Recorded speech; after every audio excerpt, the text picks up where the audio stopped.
Question देखते हैं, question number 15 कह रहा है कि बिंदु 4,1 से जाते हुए दीर्घवृत्त का समीकरण निकालें जिसकी नाभियां +-3,0 है। तो चलो इसको बनाते हैं हम लोग। तो यहाँ लिखेंगे, देखिए नाभिया आपका 3,0 है, इसका मतलब कि एक्स अक्ष पे है। तो यहाँ से लिख देंगे माना दीर्घवृत्त का समीकरण, दीर्घवृत्त का समीकरण क्या हो जाएगा, x² by A square plus y² by B square equal to 1, है ना। चलिए, तो यहाँ देख रहे हैं कि दीर्घवृत्त 4,1 से गुजर रहा है।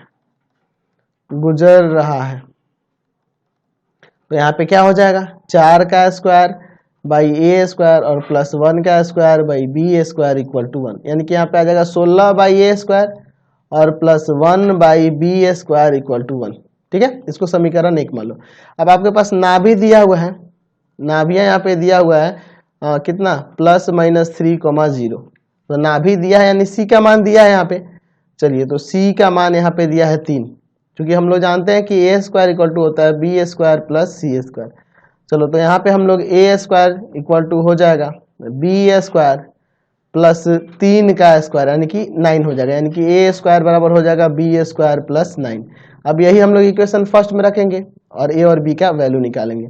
तो लिखेंगे समीकरण 1 से, समीकरण 1 में है 16 by A square plus 1 by B square equal to 1।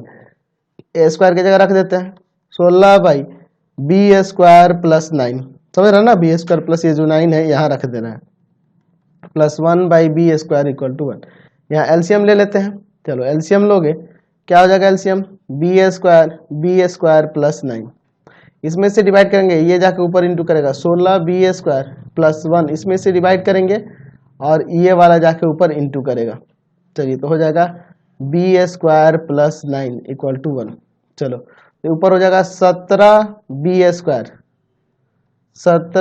Square plus 9 और बाई में हो जाएगा b का power 4 plus 9 b square equal to में 1। यहाँ आगे सॉल्व करते हैं, क्रॉस मल्टीप्लाई कर दो तो यह जाके उधर इंटू करेगा, तो हो जाएगा b का power 4 plus 9 b square equal to 17 b square plus 9।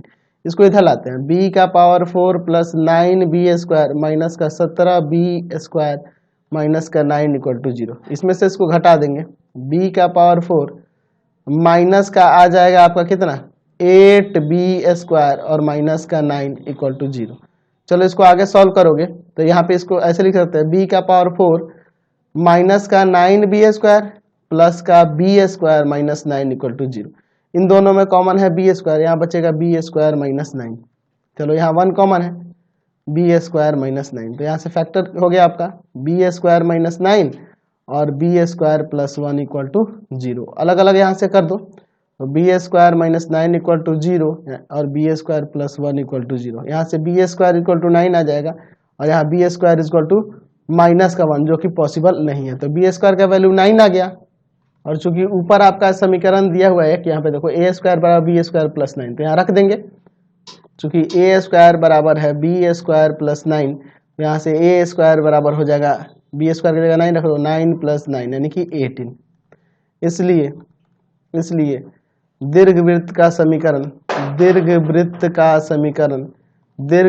का समीकरण जो हो जाएगा वह हो जाएगा X square by A square और plus Y square by B square यानी कि 9 और बराबर में 1। एलसीएम ले लो 18, X square plus 2 Y square equal to 1, यानी कि यहाँ से आ जाएगा X square plus 2 Y square equal to 18। यहाँ से आपका आंसर आ गया, समझ गए। चलते हैं अगले क्वेश्चन पे, क्वेश्चन नंबर 6।